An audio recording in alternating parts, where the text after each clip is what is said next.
নমস্কার। আজ 31শে ডিসেম্বর 2023 ইংরাজি রবিবার।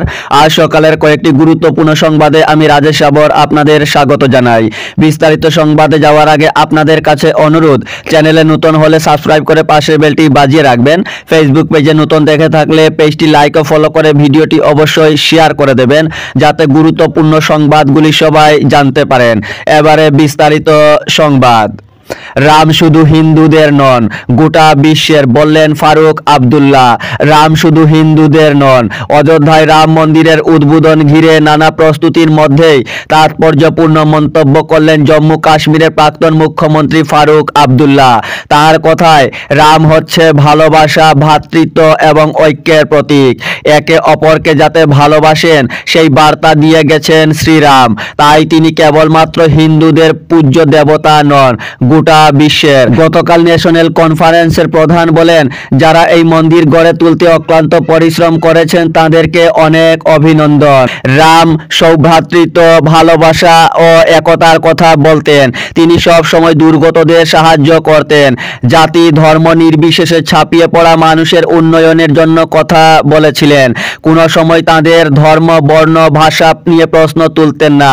কিন্তু এখন আর সেই ভ্রাতৃত্ববোধ দেখা যায় না। তিনি বলেন, রাম মন্দির উদ্বোধনের মধ্য দিয়ে সেই ভ্রাতৃত্ববোধ নতুন করে যাতে পুনরুজ্জীবন হয় তার আবেদনও করেছেন তিনি। বদরপুর রেল স্টেশনে জিআরপির হাতে ধৃত দুই বাংলাদেশি যুবতী। বদরপুর রেল স্টেশনে গতকাল দুই অবৈধ বাংলাদেশি যুবতীকে আটক করল জিআরপি। এক ঘটনায় বদরপুর রেল স্টেশনে ব্যাপক চাঞ্চল্যের সৃষ্টি হয়। ঘটনায় প্রকাশ, কলকাতা ভিত্তিক সেনাবাহিনীর গোয়েন্দা খবরের ভিত্তিতে গতকাল দুপুর 12:30টায় 13174 নম্বরের আগরতলা শিয়ালদা কাঞ্চনজঙ্ঘা এক্সপ্রেসে বদরপুর স্টেশনে পৌঁছলে বদরপুর জিআরপি ট্রেন থেকে দুই বাংলাদেশি যুবতীকে আটক করে। তাদের নাম আছিয়া বেগম বয়স 30 ও খাদিজা আক্তার বয়স 20। তারা সম্পর্কে দুই বোন। বাড়ি বাংলাদেশের কিরণগঞ্জ থানার সোনাকান্ত গ্রামে। বাবার নাম ছিনি মিয়া। পুলিশি জিজ্ঞাসাবাদে ধৃতরা জানায়, সোনামুড়া সীমান্ত দিয়ে তারা ভারতে প্রবেশ করে ট্রেনে চেপে কলকাতায় যাওয়ার উদ্দেশ্যে। পুলিশ তদন্তে নেমে জানতে পারে, এই দুই যুবতী এর আগেও কলকাতায় এসে নিজেদের আসল নাম লুকিয়ে ভারতীয় আধার কার্ড তৈরি করেছে। পুলিশ তাদের কাছ থেকে এগুলো বাজেয়াপ্ত করেছে। উজানডিহিতে ওয়াজ মাহফিল আগামীকাল। উজানডিহি জামেউল উলুম মোহাম্মদিয়া মাদ্রাসা ও লতিফিয়া এতিমখানা কর্তৃপক্ষের যৌথ উদ্যোগে ইচ্ছালে সোয়াব সহ এক দস্তারবন্দি ও আজিমুসান ওয়াজ মাহফিল অনুষ্ঠিত হবে আগামী সোমবার। মাহফিলে বিশিষ্ট উলামায়ে কেরামরা উপস্থিত হয়ে ওয়াজ পেশ করবেন। এদিনের দিনই ওয়াজ মাহফিল ও দস্তারবন্দি অনুষ্ঠানের সূচনা হবে মাদ্রাসা প্রাঙ্গণে। বেলা 3টা থেকে চলবে রাত 12টা পর্যন্ত। মাহফিলে সকলের উপস্থিতি কামনা করেছেন উজানডিহি সাহেব বাড়ির সদস্য তথা মাদ্রাসার কর্ণধার সৈয়দ খালেদ আহমেদ মদনী। গুজরাট থেকে আনা হচ্ছে 108 ফুট লম্বা ধূপ, জ্বলবে 1.5 মাস। রামলালার প্রাণ প্রতিষ্ঠা দিন জ্বালানোর জন্য গুজরাট থেকে অযোধ্যায় আনা হচ্ছে অতিকায় ধূপ। রথে চেপে নিয়ে আসা হচ্ছে এই ধূপ। এই ধূপ রামের প্রাণ প্রতিষ্ঠার দিন থেকে টানা 1.5 মাস জ্বলবে। সূত্রের খবর, 108 ফুট লম্বা এই ধূপকাঠিটি তৈরি করা হয়েছে গুজরাটের বরুদায়। 22 জানুয়ারি তাতে অগ্নি প্রজ্বলন করা হবে। এতে পরবর্তী 1.5 মাস ধরে তা জ্বলতে থাকবে।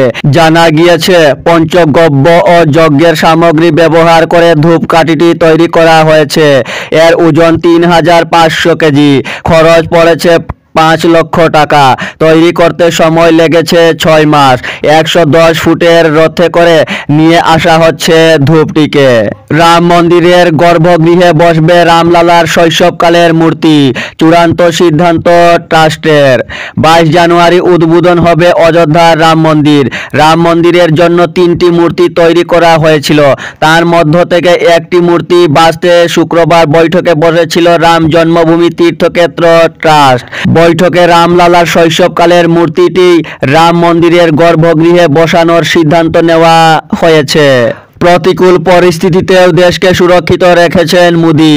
24 ফের মোদিকে জেতানোর আহ্বান অমিত শাহর। প্রতিকূল পরিস্থিতিতেও দেশকে সুরক্ষিত রেখেছেন মোদি।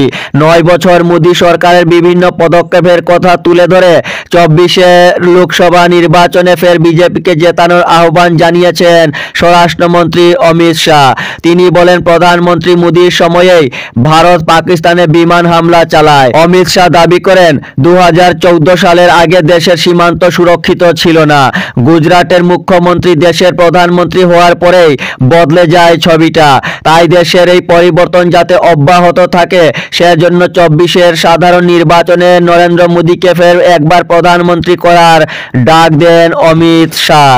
মুখ্যমন্ত্রীর হাত ধরেই উন্নয়নে এগোবে দক্ষিণ করিমগঞ্জ, বললেন সিদ্দিক। দক্ষিণ করিমগঞ্জের সার্বিক উন্নয়নে গুচ্ছ পরিকল্পনা হাতে নিলেন বিধায়ক সিদ্দিক আহমেদ। মুখ্যমন্ত্রীর নির্দেশে ডিলিমিটেশনে বর্ধিত হওয়া নতুন বিধানসভা কেন্দ্রের উন্নয়নে একাধিক পরিকল্পনা হাতে নিয়ে 2024 সাল থেকেই কাজ শুরুর ইঙ্গিত দিলেন বিধায়ক সিদ্দিক। ইতিমধ্যে নদীবাঁধ নির্মাণে প্রায় 5 কোটি টাকা মঞ্জুর করতে সক্ষম হন তিনি। রাস্তার বেহাল পরিস্থিতি, সংখ্যালঘু এলাকায় একটি বিশ্ববিদ্যালয় স্থাপন সহ একাধিক প্রকল্প মঞ্জুর করে আনতে রাজ্যের মুখ্যমন্ত্রী হিমন্ত বিশ্ব শর্মার সঙ্গে ঘন ঘন যোগাযোগ রক্ষা করে চলেছেন বলেও দাবি করেন তিনি। গতকাল তিনি বলেন, ডিলিমিটেশনে দক্ষিণ করিমগঞ্জ আসন বর্ধিত হয়েছে।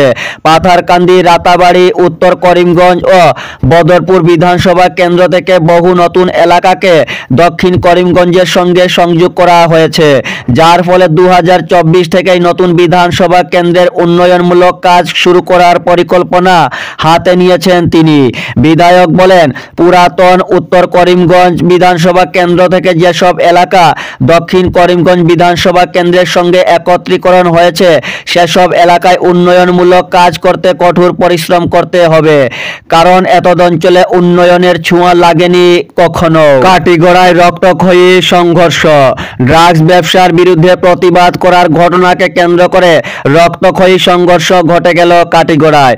দুই পক্ষের মারপিটে আহত হয়েছেন 3 জন, ভাঙচুর হয়েছে গাড়ি ও দোকান। গতকাল সকালে কাটিগড়ার চেরাগি বাজারে ঘটেছে এই ঘটনা।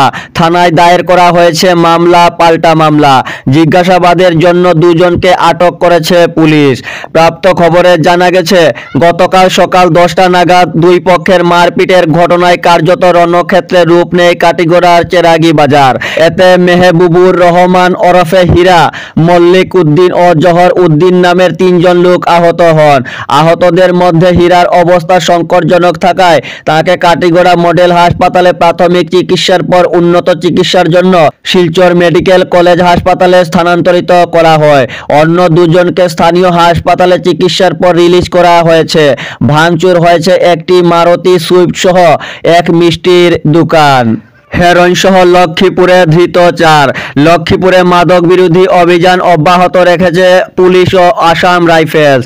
এবার 23 গ্রাম হেরোইন সহ 4 পাচারকারীকে আটক করতে সক্ষম হয়েছে 28 নং আসাম রাইফেলস ও পুলিশ। গতকাল লক্ষ্মীপুর থানাধীন পয়লাপুল জয়পুর সড়কের রেল ক্রসিং এর কাছে একটি এল্টো গাড়ি থেকে হেরোইন সহ আটক করা হয় 4 পাচারকারীকে।